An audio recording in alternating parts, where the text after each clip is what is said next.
we all kind of understand the difference between introverts and extroverts. Introverts process ideas and opinions and thoughts and words internally Hmm. before we say them out loud. So it can seem like we're slower to join conversations, but actually we go a little bit deeper. Not that extroverts don't go deeply, but Right. they do it externally. Right. I do it internally. Right. Introversion and also the two personality types replenish energy differently. Like I think you said you're not an introvert. You might like going to parties and networking events, and I can Yes. do that at a highly functioning level. And then I hit a wall and I need to be alone or I will lose my mind. Hmm. So that's just the difference between introverts and extroverts. Yeah, Yeah. and I think about the fact that, in meetings all the time, I actually tell people, like, "I'm just thinking out loud here."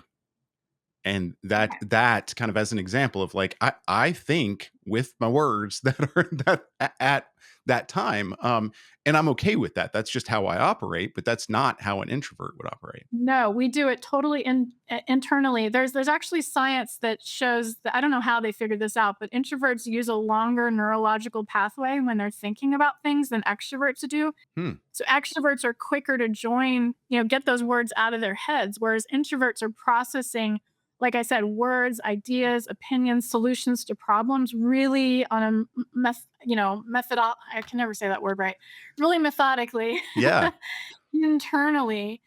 But at some point, we have to train ourselves to, bring it outside so someone can hear our good, deep thoughts. Right. Let's kind of dig between the introversion, the shyness, and the Yes. social anxiety, because I think that kind of comes up as, like, not talking in a meeting, not being present, and or not, putting things out there. Right. And our American society tends to lump all those categories together. Mhm. Introversion, shy, socially anxious, aloof, quiet, wallflower, loner.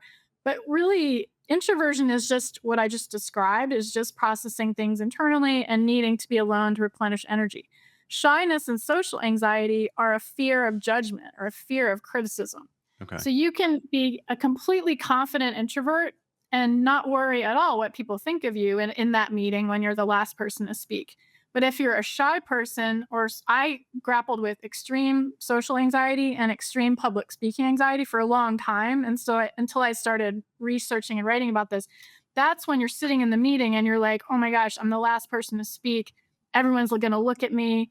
I start blushing. Mhm. I keep editing myself into further silence. That's different. That's a fear of, like I said, of judgment or criticism by your audience, and that can be reinforced or entrenched from childhood. Like I grew up in a really religious household, and my brother and I weren't really given a lot of opportunities to express opinions that differed from my family.